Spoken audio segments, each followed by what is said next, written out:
sehingga dari perkara yang abstrak digambarkan dengan perkara yang konkret sehingga mudah dipahami. Ini salah satu metode untuk memahamkan syariat kepada manusia.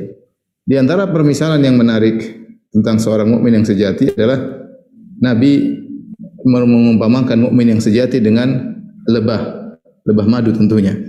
Dengan tujuan agar kita berusaha mengenali apa ciri-ciri yang indah dari lebah tersebut untuk kita tiru. Dalam hadis yang diriwayatkan oleh Imam Ahmad, kata Nabi sallallahu alaihi wasallam, "Walladzi nafsu Muhammadin biyadihi", demi zat yang jiwa Muhammad berada di tangannya, "Inna mathalal mu'min", sungguhnya perumpamaan seorang mukmin, "lakamathalin nahlah", benar-benar seperti perumpamaan seekor lebah madu, ya. Akalat tayyiban, yang lebah tersebut hanya makan makanan yang baik, wa wada'a tayyiban, dan dia tidak mengeluarkan kecuali yang baik-baik pula. Kemudian wa waqa'at falam taksir walam tufsid, kalau dia singgah di sesuatu maka dia tidak mematahkan dan dia tidak merusak.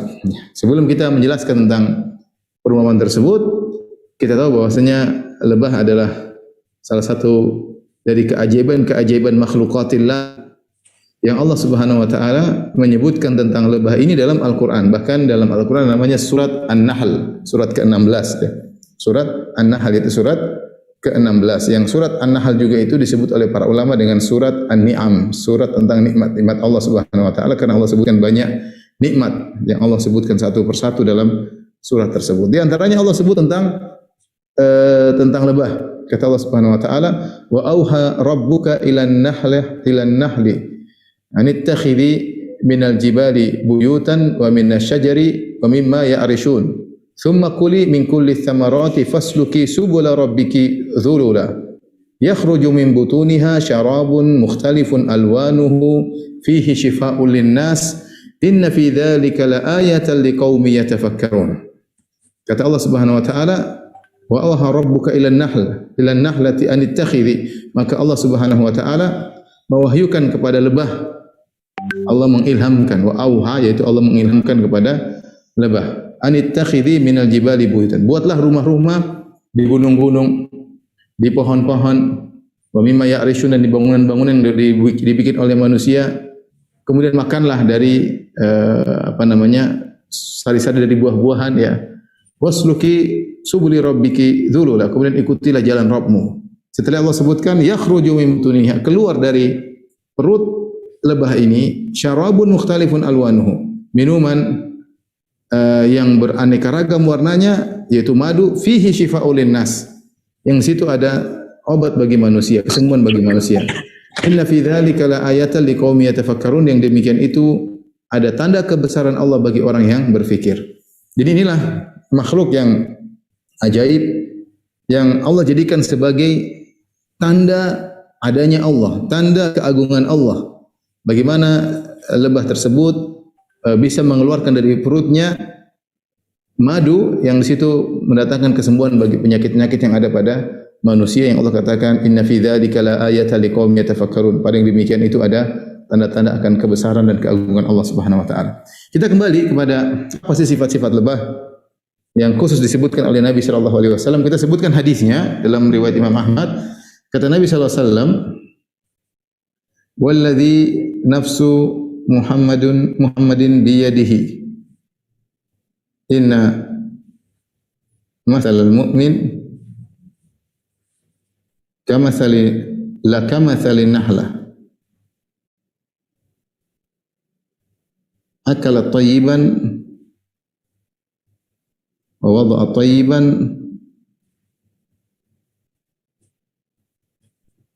wa waqa'at falam tuksir walam tufsid." Tapi kita artikan, kata Nabi sallallahu alaihi wasallam, demi zat yang jiwa Muhammad berada di tangannya. Nabi bersumpah, demi zat yang jiwa Muhammad, itu demi Allah maksudnya, di tangannya, berada di tangannya. Sungguh perumpamaan seorang mukmin Ini mukmin yang sejati maksudnya. Sungguh perumpamaan seorang mukmin maksudnya adalah mukmin yang sejati tentunya. Bukan sembarang mukmin tapi mukmin yang sesungguhnya. Lakamatsalin nahlah, benar-benar kata Nabi sallallahu alaihi wasallam, benar-benar seperti seekor lebah madu. Akalat thayyiban, lebah makan yang baik, lebah makan yang baik. Wa wada'a thayyiban, mengeluarkan yang baik.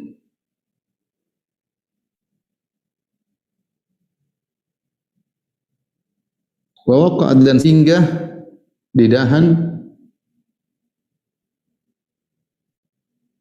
namun tanpa mematahkan, dan tidak merusak. Tapi perhatikan hadis-hadis yang disahihkan atau dihasankan oleh Syekh Albani dan Ahmad Syakir rahimahumullah taala. Lihat Nabi sallallahu alaihi wasallam ingin kita benar-benar paham tentang sifat nahlah, tentang sifat lebah ini. Nabi buka dengan penekanan. Perhatikan, Nabi berkata, demi zat yang jiwa Muhammad di tangannya. Di sini ada penekanan, ya. Penekanan dengan sumpah. Tidak semua hadis Nabi sallallahu alaihi wasallam dibuka dengan sumpah. Ketika Nabi menekankan suatu pembicaraan dengan sumpah, yaitu hendaknya kita perhatikan, karena Nabi tidak bersumpah kecuali perkara yang penting. Kemudian Nabi mengatakan inna mathalanal mu'min, sungguh. Inna di sini juga penekanan. Orang yang ngerti bahasa Arab ngerti, makanya saya terjemahkan sungguh. Mathalal mu'min, sungguhnya perumpamaan seorang mukmin, maksudnya perumpamaan mukmin yang sejati. Bukan kita mukmin bermacam-macam, ada mukmin yang baik, ada mukmin yang saleh, mukmin tukang maksiat, ada mukmin tukang atau jahat. Ya, sungguhnya itu bukan mukmin yang sejati. Mukmin yang sejati harusnya memiliki sifat seperti nahlah. Ya, jadi intinya kita bersifat dengan sifat ini mengantarkan kita kepada kesempurnaan iman. Semakin kita bersifat seperti lebah, maka semakin sempurna iman kita. Karena Nabi mengkaitkan mukmin, keimanan dengan sifat-sifat lebah. Kata Nabi SAW, inna mathalal mu'min, sungguhnya perumpamaan seorang mukmin la kamathalin nahla. Nabi dengan lam taukid. Ini tadi inna taukid, lam taukid, sama. Saya artikan juga benar-benar. Ini penekanan kedua, ya. Dengan inna taukid. Kemudian ini penekanan ketiga. Ketiga dengan lam taukid. Lamu taukid. La kamathil, ini penekanan pertama. Penekanan kedua. Ya. Penekanan ketiga. Kata Nabi, sungguh benar-benar seorang mukmin itu benar-benar seperti seekor lebah madu, ya, seperti seekor lebah madu, ya. Sudah cukup Nabi memberi penekanan 3 kali dengan sumpah, dengan inna, dengan lam. Apa sih sifat lebah tersebut yang hendaknya kita tiru agar kita menjadi seorang mukmin yang sejati? Di sini Nabi menyebutkan 3 sifat. Ini sifat-sifat lebah madu.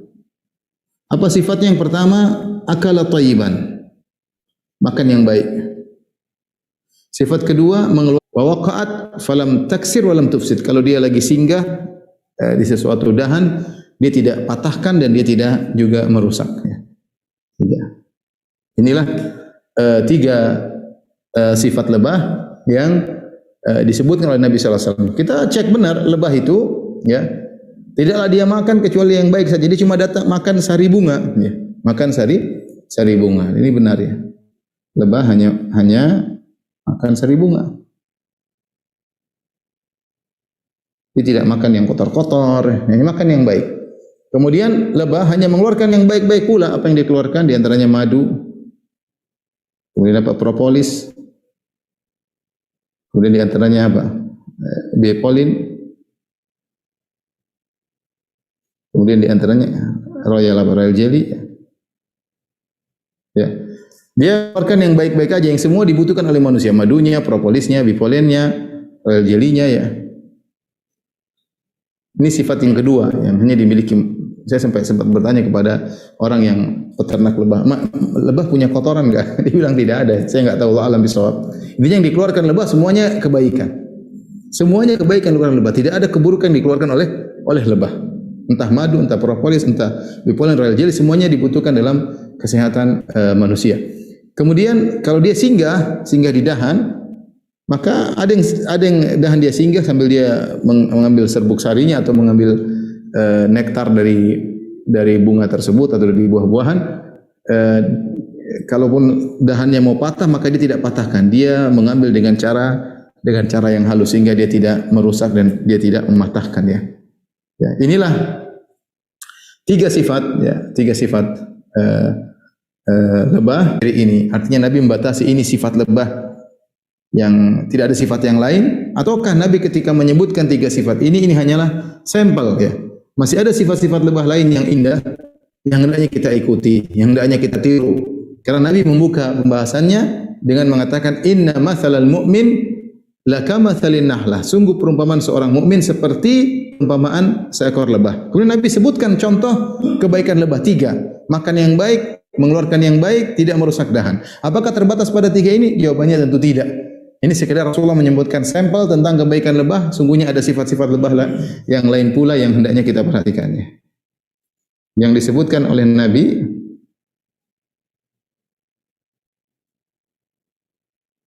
sallallahu alaihi wasallam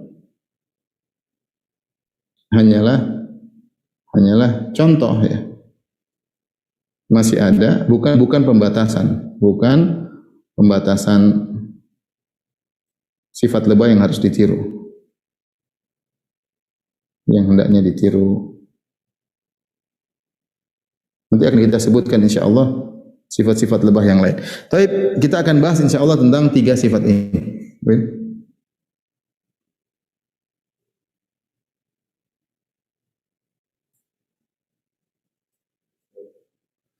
Baik, kita fokus sekarang pada tiga sifat lebah yang disebut oleh Nabi, tiga sifat dulu.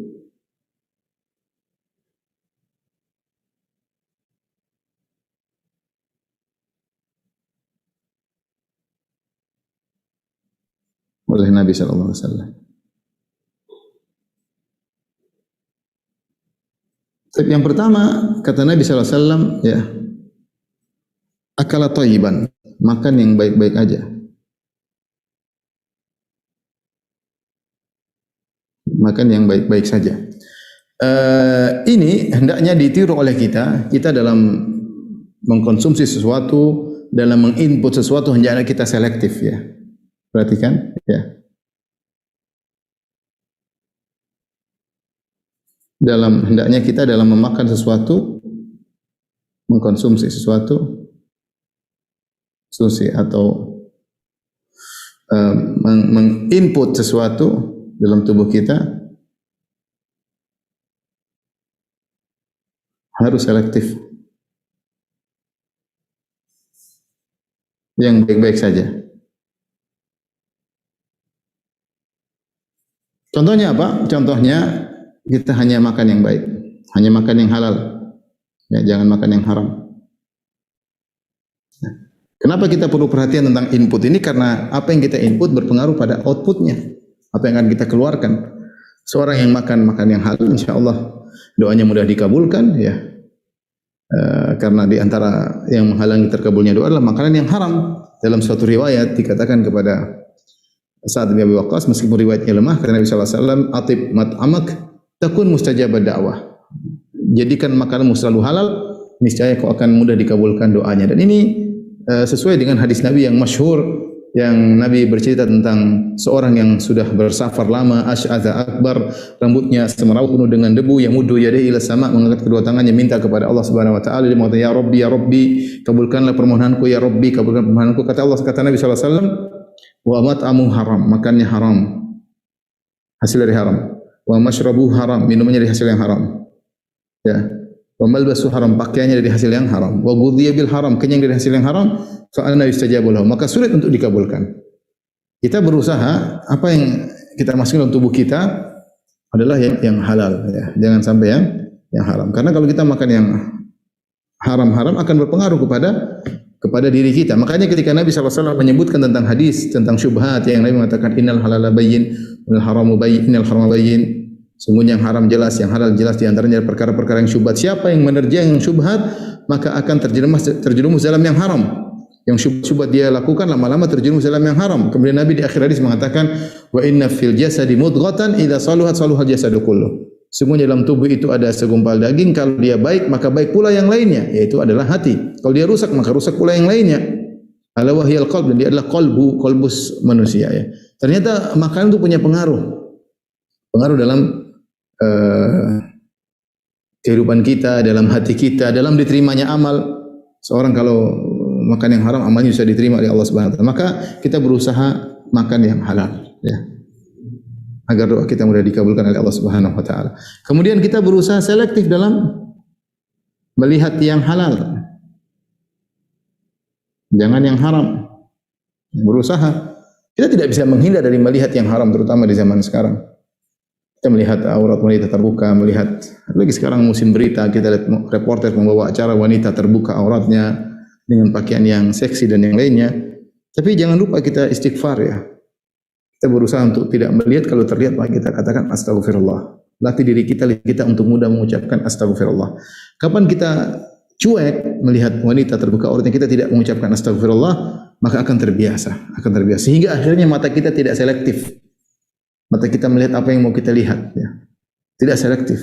Ini berbahaya ya, pengaruh kepada iman kita. Ya, demikian juga kita mendengar yang selektif. Mendengar yang baik. Di antaranya mengucapkan yang baik, berucap yang baik. Ya. Membaca yang baik, semuanya. Ya, kita mendengar yang baik, melihat yang baik, berkata-kata yang baik. Maka itulah sifat lebah, dia selektif. Maka ketika dia datang di suatu bunga, diambil yang terbaik, yaitu nektarnya, ya, sarinya, untuk dijadikan sebagai madu. Jangan seperti lalat yang justru dia mencari tempat-tempat yang kotor. Ya.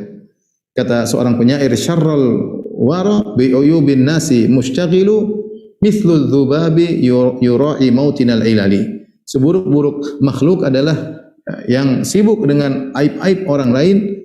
Dia ibaratnya seperti seekor lalat yang hanya mencari tempat-tempat luka, tempat-tempat yang kotor ya, seperti itu ya. Kita sebaliknya.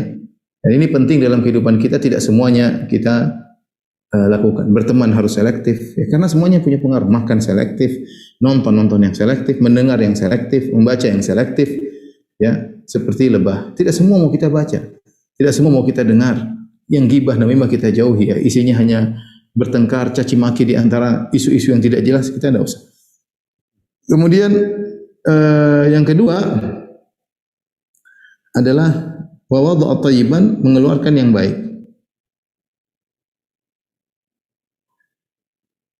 Hanya mengeluarkan yang baik. Tadi kita sebutkan lebah mengeluarkan madu yang dia merupakan obat bagi manusia, dan kemudian propolis atau royal jelly ataupun bipolen.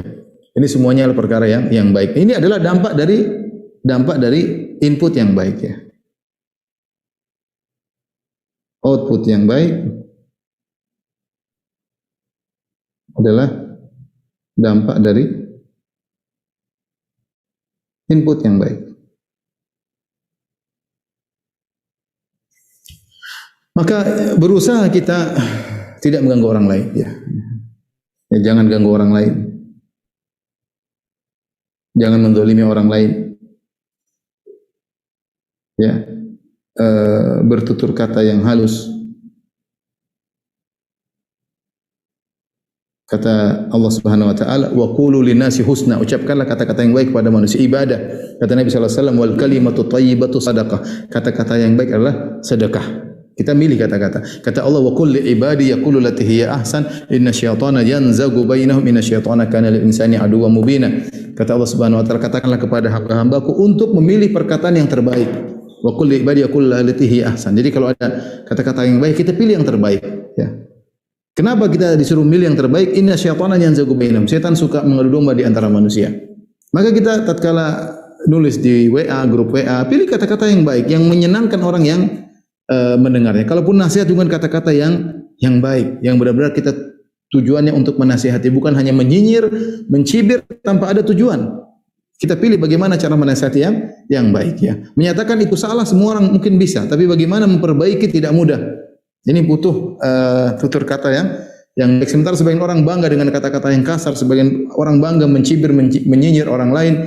Kita jangan demikian. Kita disuruh oleh Allah untuk mencari kata-kata yang baik. Ya. Oleh karenanya dalam Islam kita disuruh berfikir sebelum berbicara. Ya. Man kana yu'minu billahi wal yawmil akhir falyakul khairan aw liyasmut. Siapa yang beriman kepada Allah dan hari akhirat maka ucap yang baik atau dia diam. Namun saya katakan kalau orang inputnya jelek, susah dia outputnya seperti ini susah. Kalau orang bicara ceplos-ceplos ngawur sana ini inputnya pasti enggak beres. Inputnya pasti enggak beres. Hatinya enggak beres sehingga hatinya hasad, dengki dan macam-macam. Karena dia makan sembarang, dia menyakiti orang lain, dia berbuat zalim sama orang lain, dia melihat apa yang dia lihat, dia mendengar apa yang dia dengar. Dia membaca apa yang dia baca, ya. Inputnya tidak selektif. Ya. Manusia harus berusaha menjadi seorang yang baik. Makanya orang-orang yang melakukan kebaikan disifati oleh Allah dengan thayyib. Ya. Allah mengatakan, "Tibtum fadkhuluha khalidin." Para malaikat berkata kepada orang-orang yang masuk surga, mereka berkata, "Tibtum, kalian orang-orang yang thayyibin, yang baik, maka masuklah dalam surga abadi selamanya." Ya. Ya. Alladzina tatawaffahumul malaikatu thayyibin. Allah bercinta orang-orang yang beriman ketika meninggal dunia. Apa kata Allah dalam surat An-Nahl? Alladzina tatawaffahumul malaikatu thayyibin. Orang-orang yang diwafatkan oleh para malaikat dengan kondisi baik. Ya. Demikian juga Nabi bercerita tentang orang yang berjalan menyungguh orang sakit. Ya. Menyungguh, dia berjalan untuk menyungguh orang sakit, melakukan kebaikan, memberi manfaat kepada orang lain. Keluarannya baik seperti lebah yang memberi madu kepada makhluk yang lain, bukan bahkan kepada manusia. Ya. Apa kata Allah Subhanahu wa taala? Malaikat berkata kepada orang yang berjalan menyungguh orang sakit, "Tibta wa tab mamsyak wa tabawwa'ta minal jannati manzila."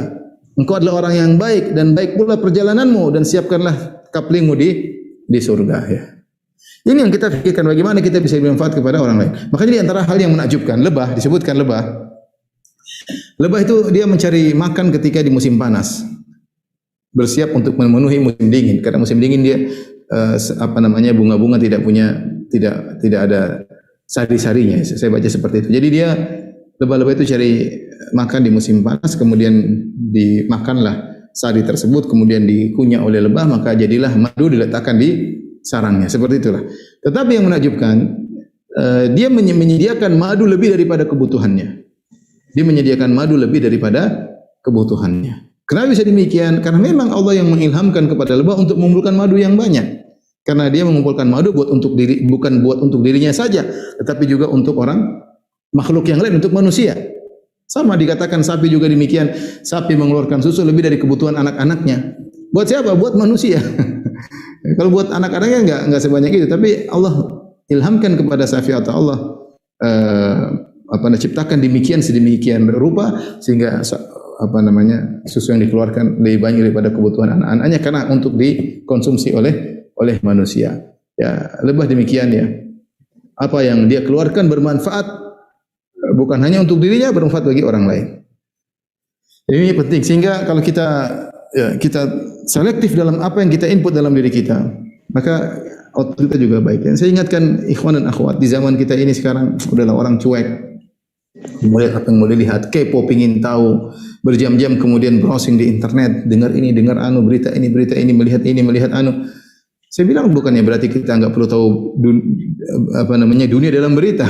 Kita perlu tahu, tapi secukupnya. Karena kalau kita berlebihan, kita tidak selektif. Kita akan melihat apa yang haram dan kita cuek aja, sementara umur kita semakin berkurang, waktu kita semakin menuju kepada Allah Subhanahu wa taala, bekal kita kurang, bacaan Quran kita kurang, sedekah kita kurang, bakti kita sama orang tua kurang, salat malam kita hampir nihil. Banyak hal yang tidak kita lakukan, ya.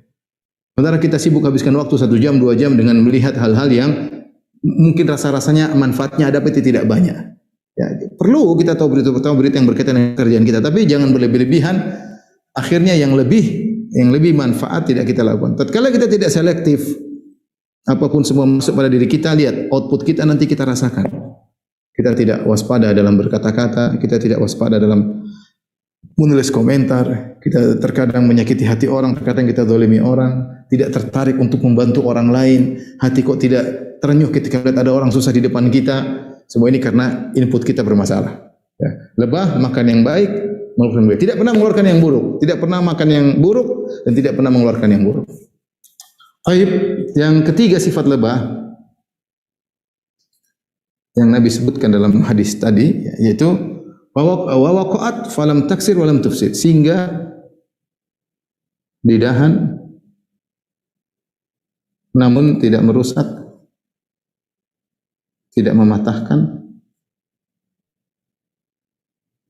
dan tidak merusak.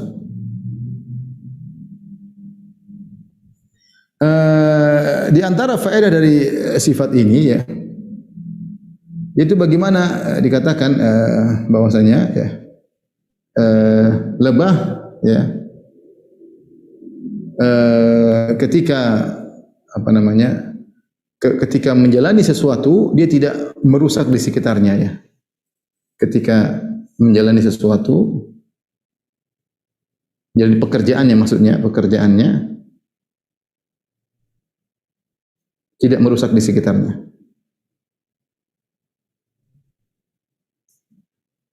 Kita berusaha demikian ya, kita berusaha demikian. Kalau kita menjalani sesuatu, ada pekerjaan, berusaha tidak merusak orang di sekeliling kita. Jadilah orang yang kita itu tidak menggesah.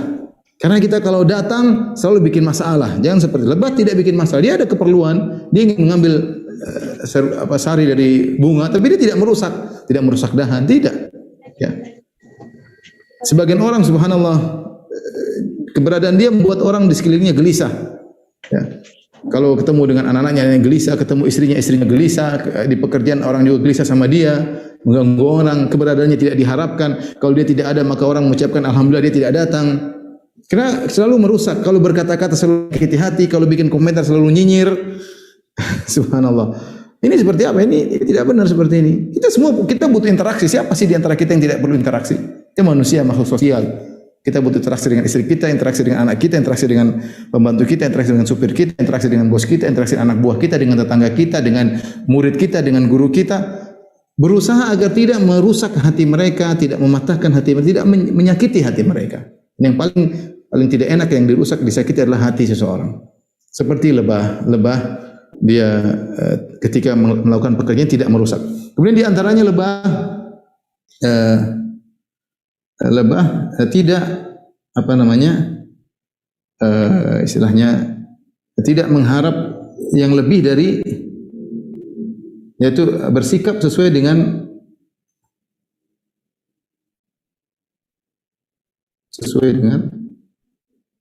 kondisi ranting ya, kondisi ranting. Kalau ranting tersebut sudah mau patah, maka dia dengan pelan-pelan, dia tidak menekan sehingga patah, ya. Dia mengkondisikan diri dengan ranting tersebut, maka dia lebih banyak menggunakan sayapnya untuk bisa mengambil sari tersebut tanpa harus, sehingga di ranting khawatir ranting tersebut patah. Maka demikian pula sikap kita terhadap orang depan kita. Kita situasi dan kondisi orang ini perlu dihadapi dengan cara bagaimana. Kita beradaptasi dengan kondisi orang. Tidak semua orang kita sikapi dengan sikap yang sama. Ya. Tidak semua orang kita sikapi dengan sikap yang sama. Ada orang yang kita butuh lembut lebih banyak, ya, karena dia tidak kuat menghadapi kita. Ya. Kalau ranting tersebut tidak bisa memberi beban yang menahan beban yang lebih, maka lebah tidak memberi beban yang lebih. Demikian interaksi kita. Kata Allah Subhanahu Wa Taala di antara ayat yang memberi ajaran tentang akhlak, khudil afwa wa'mur bil urfi wa'rid 'anil jahilin. Ini di antara ayat yang kata sebagian ulama adalah ayat yang paling menjelaskan tentang akhlak. Yaitu apa? Khudil afwa. Ambillah akhlak yang mudah dari manusia. Jangan mengharapkan mereka lebih daripada yang mereka mampu. Jangan membanding mereka lebih dari yang mereka mampu. Kita yang berusaha adaptasi dengan kondisi sekeliling. Kita punya tetangga. Kita berharap tetangga kita benar-benar sesuai sunnah, suka kasih hadiah sama kita. Tidak semua tetangga seperti itu. Ya sudah, kita sifat baiknya kita ambil. Jangan paksa dia untuk lebih daripada itu. Tidak semua orang bisa sesuai dengan keinginan kita. Kita punya anak pun demikian. Kita hadapi, kita beri arahan. Jangan terlalu berlebihan yang tidak dia mampu. Kita punya istri dengan penuh kekurangannya. Dia punya kelebihan. Kita terima kelebihannya dan kita maafkan kekurangannya. Itulah cara kita dalam menjalani interaksi dalam kehidupan. Kita ingin semua orang sempurna, tidak ada yang sempurna. Teman kita yang sangat dekat yang kita harapkan perhatiannya, pada saat genting kita butuh dia tidak ada. Terus kita mau ngamuk-ngamuk, jangan. Dia sudah banyak melakukan kebaikan. Kata Allah, khudil afwa, maafkan. Maafkan orang sekelilingmu yang tidak bisa berinteraksi sebagaimana yang kau harapkan. Kita bukan hidup di zaman sahabat. Kita hidup di zaman yang orang semisal kita yang penuh dengan kekurangan. Dengan demikian kita akan nyaman. Jangan paksakan orang, adaptasi dengan keinginan kita. Kita yang beradaptasi dengan mereka. Khudil afwa, terimalah apa yang bisa mereka lakukan, selebihnya maafkan. Jangan kamu tuh kawan kok kayak begitu, kamu kok istri kok kayak gitu, kamu kok nasihati baik-baik, kalau enggak mau ya sudahlah. Itu yang demikian kehidupan kita tidak ada yang sempurna ya. Ini di antara lebah-lebah tidak membebani ranting lebih daripada yang dibangkut oleh ranting itu. Tidak membebani ranting lebih dari kemampuannya.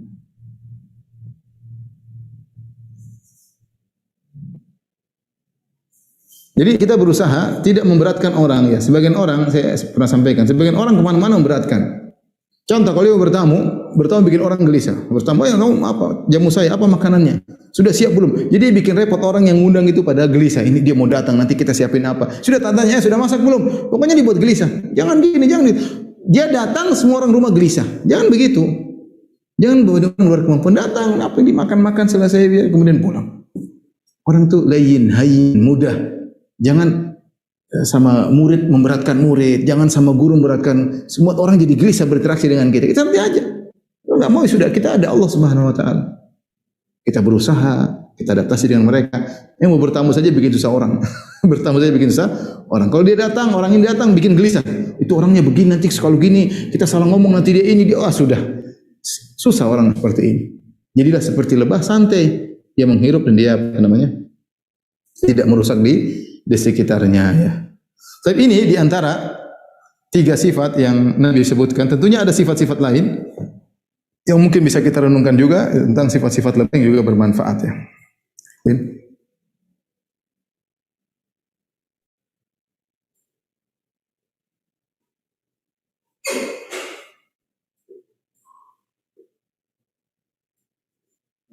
Baik. Yang lain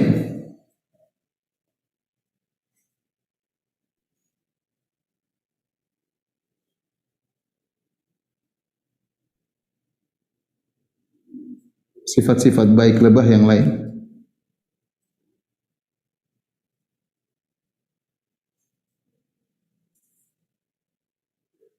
Selain daripada 3 tersebut. Jadi antaranya misalnya lebah tidak mengambil kecuali juga memberi timbal balik.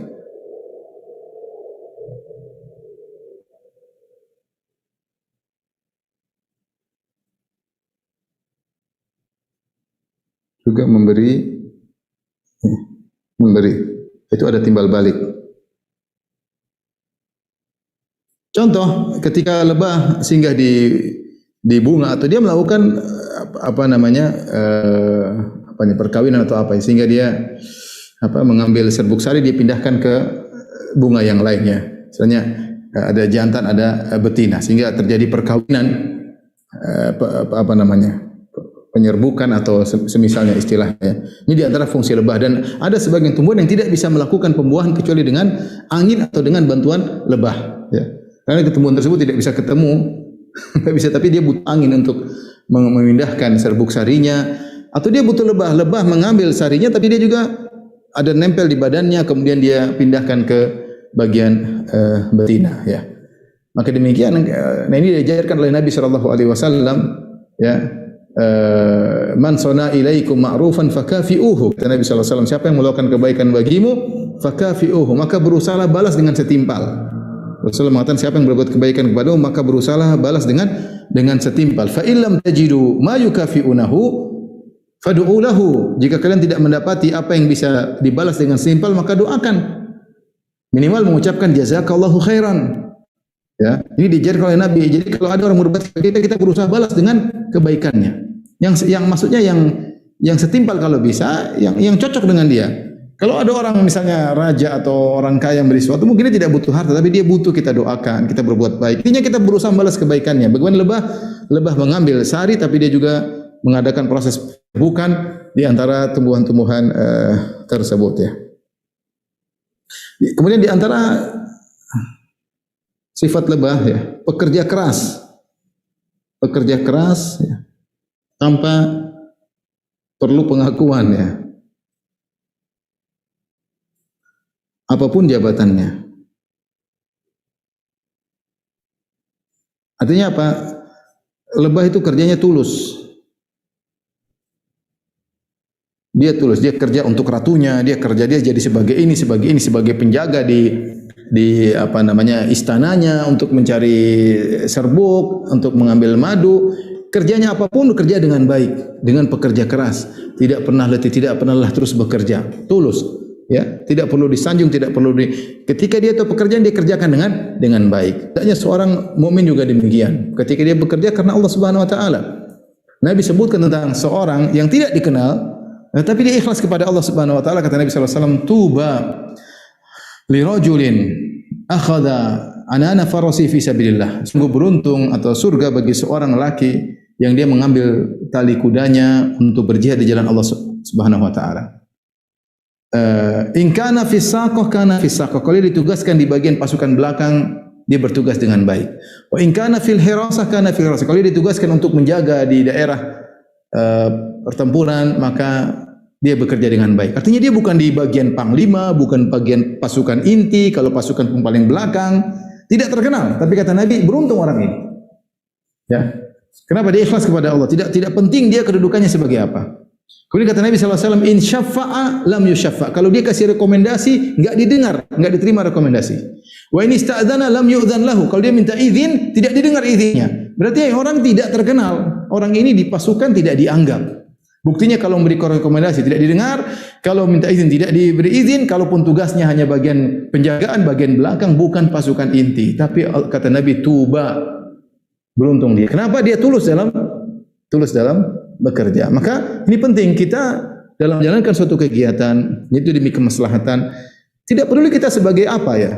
Yang penting kegiatan tersebut jalan kita mencari pahala dari Allah Subhanahu wa taala. Saya mengatakan sama seperti dakwah. Tidak semua orang jadi pembicara, ada yang jadi donaturnya, ada yang bagian tukang iklannya, ada bagian kameramennya. Yang penting tulus.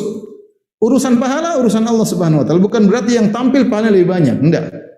Ini Nabi sebutkan contoh seorang yang di belakang, bagian belakang, tapi lihat bagaimana dia dikatakan beruntung oleh Nabi sallallahu alaihi wasallam. Oleh Nabi sallallahu alaihi wasallam. Kemudian lebah hewan yang bekerja sama, hewan yang suka kerja sama. Sebagaimana disebutkan oleh para pakar lebah, bahasanya lebah itu beberapa model pekerja, ada yang kerja ini, ada yang kerja ini. Mereka kerja sama semuanya. Ya. Mereka kerja sama semuanya. Kemudian di antara yang disebut oleh sebagian peneliti, mereka mengatakan lebah itu tidak pernah hasad. Tidak pernah. Jadi kalau dia lihat teman sudah dapat dari bunga ini, sudah dia tidak akan mengambil, dia cari bunga yang lain. Dia tidak akan, itu dapat bunga yang baik, maka dia datang merebut. Bahkan disebutkan dalam sebagian sifat lebah, kalau seekor lebah sudah tiba suatu tempat, dia mendapati banyak sumber sari bunga, maka dia balik ke tempat istananya, maka dia kasih gerakan tertentu sehingga orang paham di sana ada tempat bunga sehingga mereka datang rame-rame. Dia tidak ada, sudah dapat situ bunga situ, lebah yang lain tidak akan situ. Sudah selesai. Dia menghargai pekerjaan lebah yang lain, dia tidak hasad kepada lebah tersebut, dia cari rezeki yang lain. Sama seorang mukmin tidak perlu hasad, rezeki masing-masing. Belum tentu kalau kita punya rezeki seperti dia, kita bisa bersyukur kepada Allah Subhanahu wa taala. Orang-orang diberi kekayaan yang banyak ya. Belum tentu mereka bisa bersyukur. Hisabnya panjang ya. Urusannya repot ya. Tanggung jawab harta tersebut banyak ya. Dan belum tentu bahagia. Sebagian orang mungkin tidak punya apa tapi bahagia ya. Di masa pandemi saja lihat sebagian orang kalau itu aduh susah sekali. Padahal kaya raya, tapi kalau sudah ketemu mengeluh, aduh sekarang begini sulit, begini mengeluh. Sebagian yang lain, alhamdulillah kulli hal. Masih pandemi, masih tetap aja santai ya. Jangan hasad. Kita bekerja semaksimal mungkin, tapi jangan hasad. Kemudian di antaranya rela mati ya demi kerajaannya ya, demi ratunya. Ya, kalau seorang mukmin tentunya hendaknya dia berjihad di jalan Allah Subhanahu wa taala, rela mati untuk Islam. Rela mati untuk Islam, rela mati untuk Allah Subhanahu wa taala, ya, rela mati untuk Allah Subhanahu wa taala. Di antaranya kalau kita mau kaitkan di antaranya para ulama mengatakan membela negeri. Kalau negeri itu negeri kaum muslimin, niatnya karena Allah Subhanahu wa taala, maka dia berjihad di jalan Allah Subhanahu wa taala. Membela negara adalah perkara yang pertama. Negara kita negara kaum muslimin. Kalau negara kita diganggu, maka kaum muslimin yang mendapat kemudaratan. Seorang yang berjuang membela negaranya karena Allah Subhanahu wa taala, karena negeri ini negeri kaum muslimin, tempat ibadah kaum muslimin, maka dia berjihad di jalan Allah Subhanahu wa taala. Kemudian di antaranya lebah tidak menyerang kecuali diganggu.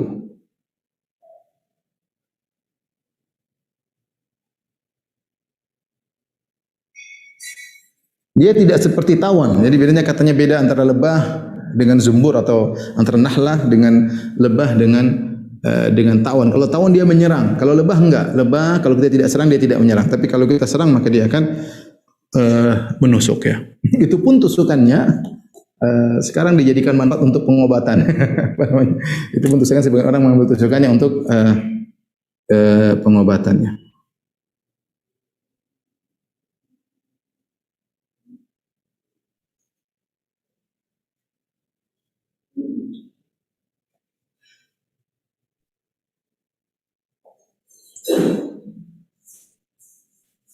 Tapi demikian, ikhwan dan akhwat yang rahmatillah subhanahu wa ta'ala, mungkin ini yang saya sampaikan tentang sifat mukmin sejati yang kata Nabi seperti lebah ya. Lebah ternyata memiliki banyak sifat-sifat yang baik yang bisa kita contohi dan kita disuruh untuk mencontohinya agar kita menjadi seorang mukmin sejati.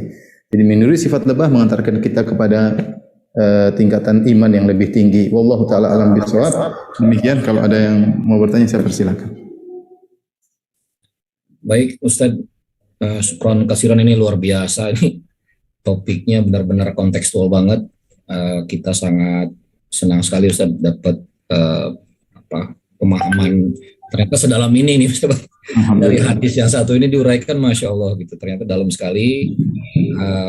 Alhamdulillah ini sudah ada yang mau bertanya nih. Silakan. Saya berikan dulu ke Ikhwan Rizky, ini udah raise hand dari tadi.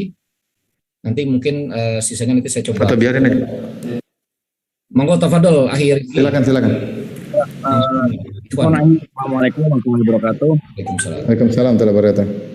Ustaz mau tanya ini, Ustaz, Ana baru gabung ini kerja di usaha catering Ustaz. Nah ini Ana mau tanya gimana hukumnya kita usaha catering ini jualan catering untuk makan siang itu dengan kontrak selama 1-3 bulan yang kita antar ke lokasi mereka kerja dari masing-masing perusahaan berikut ini Ustaz. Ini misalnya ada perusahaan, ada perusahaan. Tadi agak ini suaranya agak lemah. Oh ya.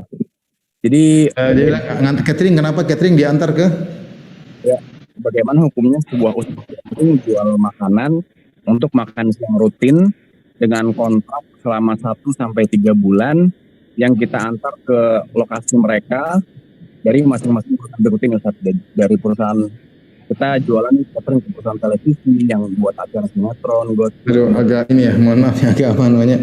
Agak saya bantu ya Akhir Rizky. Ya boleh, ini jelas ini, kalau ini jelas ya. Gimana? Jadi intinya Akhir Rizky ini dia punya bisnis catering Ustaz. Dia supply ke industri hiburan gitu Ustaz. Dia ada industri apa? Industri hiburan. Jadi di situ hiburan, membuka aurat, ada dia mempertontonkan musik, dia ada industri rokok sebagai iklan gitu. Itu gimana hukumnya Ustaz bisnisnya Akhir Rizky ini? Begitu ya Akhir ya? Betul. Syukron ya.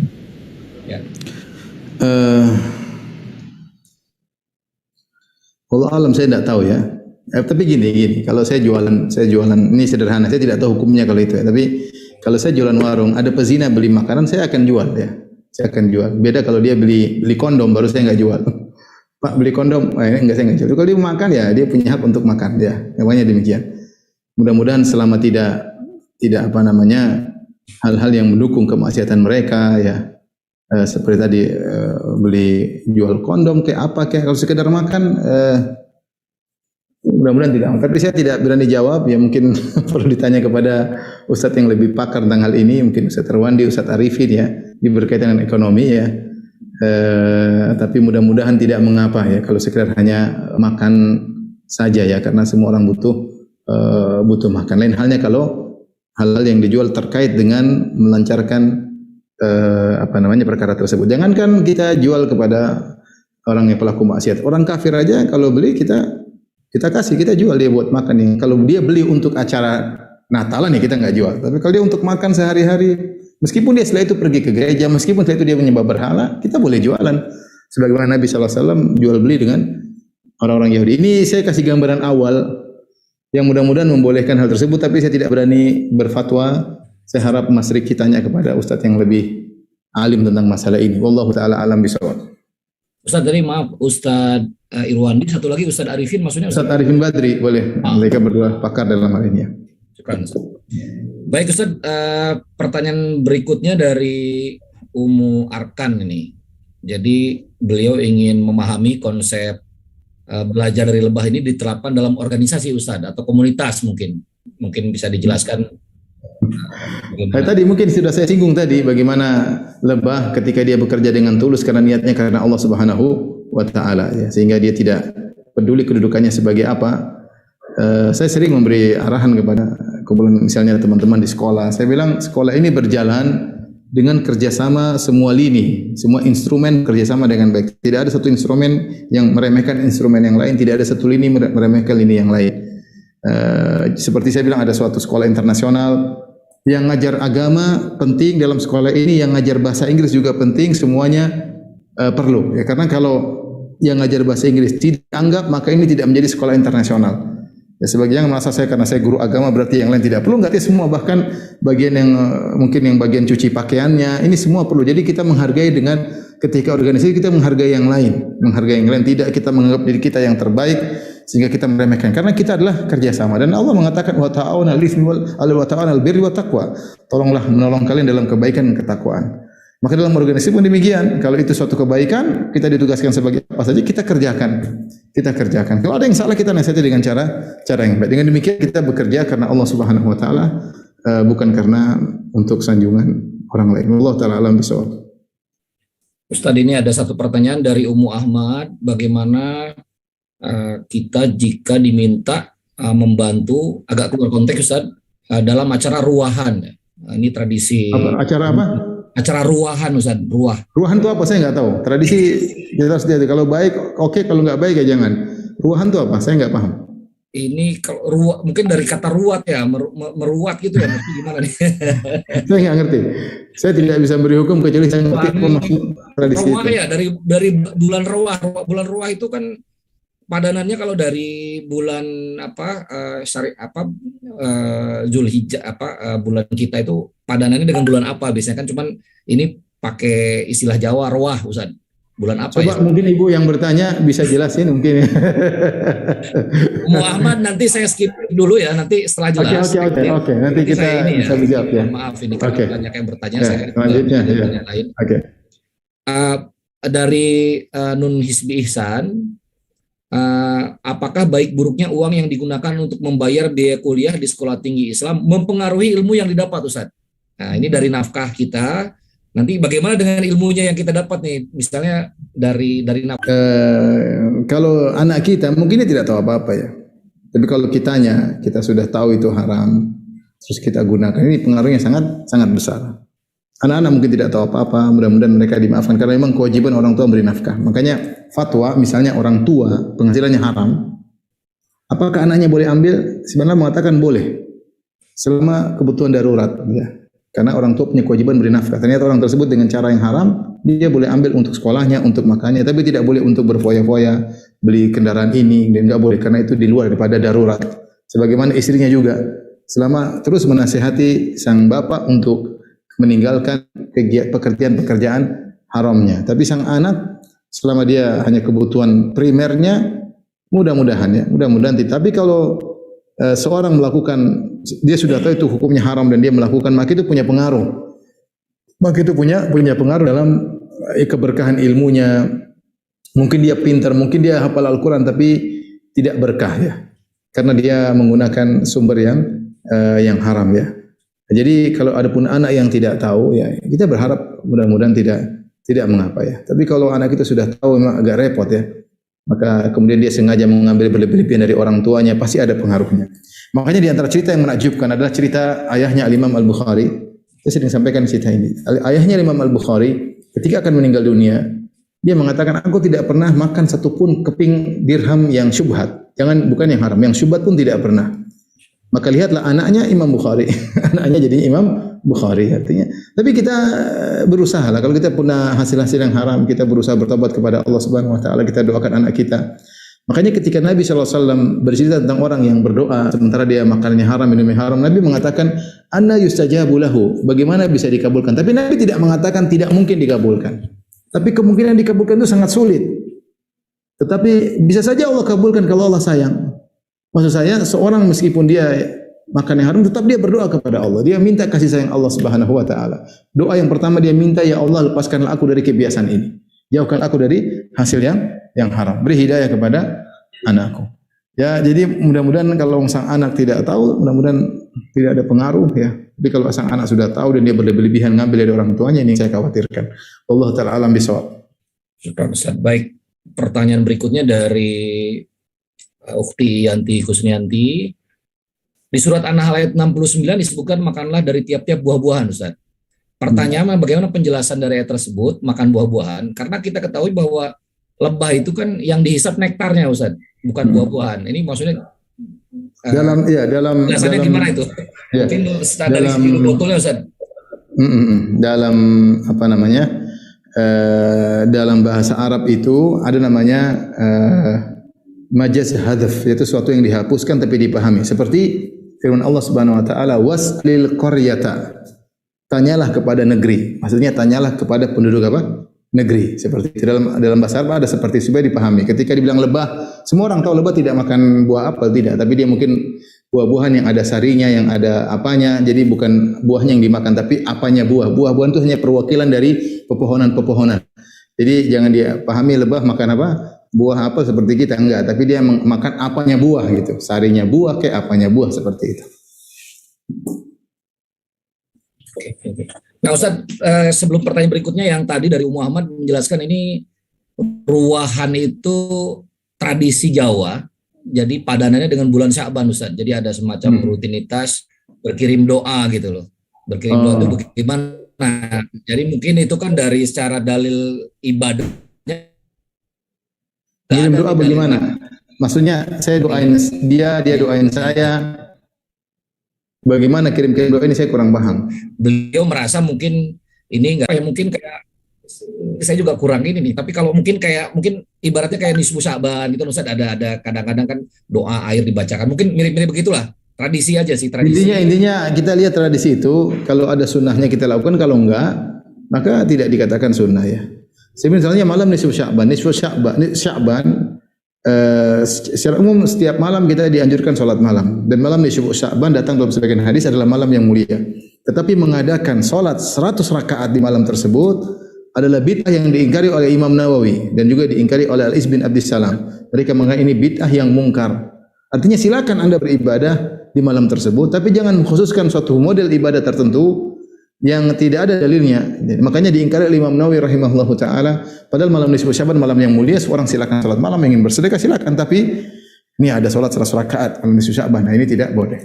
Sama seperti salat raghaib. Salat raghaib adalah salat yang dilakukan di malam pertama malam Jumat di bulan Rajab. Kalau enggak salah antara maghrib dan isya 6 rakaat. Sebenarnya orang kalau ingin salat mutlak setelah maghrib sampai isya dia salat terus enggak ada masalah. Ini salat mutlak. Kalau sholat ba'diyah cuma 2 rakaat, tapi sholat mutlak, pingin sholat, itu bukan waktu terlarang. Mau sholat silakan, tapi mengkhususkan ada sholat 6 rakaat, namanya sholat raghaib. Siapa yang melakukannya begini, maka dikatakan oleh Imam Nawawi dengan bid'ah yang mungkar. Kenapa bid'ah yang mungkar? Karena tidak ada dalilnya, atau dalilnya adalah hadis-hadis palsu. Maka saya tidak tahu acara ruwatan ini maksudnya apa, sampai sekarang saya belum paham. Ditimbang aja dengan syariat. Kalau boleh, maka tidak mengapa. Kalau tidak disunahkan, maka tidak perlu dilakukan. Nah mungkin Ukhti ini berkeyakinan ini tidak disunahkan gitu ya.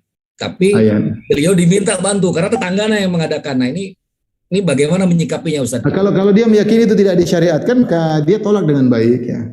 Saya lagi ini ada keperluan atau apa, tolak yang baik. Kalau enggak, saya tidak tahu syariatnya, bicara dengan baik. Kalau dia mampu untuk menjelaskan, jelaskan. Kalau saya ini enggak ada syariatnya, ya mungkin baik tapi saya enggak tahu syariatnya gitu. Bicara baik-baik aja. Kapan orang bisa tahu kalau kita enggak jelaskan? Tapi kalau itu disyariatkan ya silakan dibantu. Wallahu taala alam bisawab. Baik, ini ada Akhi Alfi Nugraha udah raise hand nih. Boleh pertanyaan langsung lagi, aja. Pak Ya, Sirat? Ustaz. Sudah malam, sudah jam 9. Baik, jangan lama-lama ya. Oke. Alfi, bentar, saya Silakan. unmute dulu. Mohon di unmute Kang. Dah. Sorry. Ya dah. Tunggu. Ya, jasa kalian Pak Sirat. Assalamualaikum warahmatullahi wabarakatuh. Ustaz. Waalaikumsalam warahmatullahi wabarakatuh. Gimana Mas Alfi, silakan. Alhamdulillah, semoga Allah menjaga antum Ustaz ya. Amin. Ustaz, mau tanya Ustaz, ini ada pondok, misalnya pondok tahfidz, hafal Quran, kemudian mensyaratkan misalkan santrinya itu harus misalkan kuadrat itu harus hafal gitu ya. Kemudian kalau misalkan dia sebelum Tunggu, disyaratkan santrinya kenapa? Syaratnya santrinya harus apa? Harus hafidz Quran. Tapi misalkan belum waktunya, sudah mundur, maka dia istilahnya terkena denda ya. Denda harus membayar sekian misalkan. Nah, secara syar'i apakah dibolehkan pondok mensyaratkan seperti itu gitu Ustaz? Kalau dia mundur harus bayar, apakah ada yang dikeluarkan dari pondok kepada dia? Mungkin gratis Kalau atau apa? tetap bayar saya. Jadi santri tetap bayar seperti biasa misalkan. Ya, saya rasa nggak perlu syarat seperti itu karena suatu yang kita tidak ketahui, kita membangun suatu akad di atas perkara yang tidak ketahui. Orang mungkin sakit, mungkin tidak mampu, mungkin ada halangan, mungkin dia tidak cocok dengan undang-undang pondok tersebut. Ya masa itu bertahan sih sampai selesai. Banyak hal. Jadi kita mengangkat suatu akad, suatu yang tidak jelas. Saya rasa dihindari seperti itu. Jangan dinasihati, jangan seperti itu ya. Tingkatkan saja memaksakan seorang, kan kita masih bayar masih panjang juga. Kita nggak tahu sampai akad sampai kapan. Kecuali ada kerugian di balik itu, maka dibicarakan. Kalau kamu keluar rugi dan itu perlu dibicarakan ya. Kerugian itu bisa ditimbang, tidak serta-merta langsung kalau keluar bayar sekian. Biasa di Indonesia orang nggak cocok keluar, dia juga sudah rugi bayar uang masuk sama-sama. Iya. Kemudian seperti itulah. Jadi dinasihati saja. Wallahu ta'ala alam bisawab. Pertanyaan terakhir. Ya. Masih banyak Ustaz, tapi ini terakhir saya agak terakhir. Saya langsung lempar ke Arandi ini mau bertanya Ustaz, karena ini Silakan. pimpinannya ini kalau nggak saya bahaya nih. Jadi beliau ini salah satu sahabat yang ya levelnya di atas saya makomnya nih. Kalau saya nggak kasih saya takut menanya. Monggo Arandi, raise hand tadi Japri katanya mau nanya apa nih? Langsung ngomong aja Akhi. Mana nih? Tadi pertanyaannya agak keskip sama saya tadi. Makomnya ketinggian jangan-jangan. Langsung dibacain aja Kang Sil. Dibacain aja kalau. Jadi ini memang bab khusus Ustaz. Ini kemarin agak seru nih. Masalah musik. Oh, ini dia Pak Ustaz. Musa senangnya musik Ustaz. Jadi saya kayak nggak terima. Intinya ini Pak Ustaz. Assalamualaikum Pak Ustaz. Oke. Silakan. Ada untuk menghalalkan musik Pak Ustaz. Adakah dalil untuk menghalalkan musik? Pertanyaannya gimana? Ulang. Saya tadi tangkapnya apakah ada dalil atau riwayat yang menghalalkan musik Ustaz? Yang menghalalkan musik. Ada dalil untuk kan 4 mazhab mengharamkan musik, apakah? Setahu saya tidak ada dalilnya, justru dalil datang dalam mengharamkan musik ya. Kemudian itu ijma ulama ya, selain hadis, kemudian tafsir para sahabat, ayat Al-Qur'an ya. Dan itu yang jadi masalah. Mungkin orang berusaha menafsirkan ayat, tapi ijma ulama. Kalau sudah ijma selesai. 4 mazhab menyatakan bahwasanya musik itu haram, terutama mazhab Syafi'i. Tidak ada buku fikih apapun yang mengatakan buku mazhab Syafi'i mengatakan bahwasanya musik itu halal, kecuali rebana ketika acara Idul Fitri, Idul Adha atau walimah yang semisalnya. Adapun selain itu seruling, kemudian yang ada dawainya, yang semuanya hukumnya haram. Itu dalam buku-buku mazhab Syafi'i. Bahkan Ibnu Hajar Al-Haytami memasukkan bermain musik, mendengar musik dalam dosa besar dalam kitabnya Al-Zawajir an Iktirafil Kabair, peringatan keras dari melakukan dosa-dosa besar ya. Dan kita tidak, kalaupun tidak ada dalilnya, misalnya kita lihat mudarat musik sangat besar.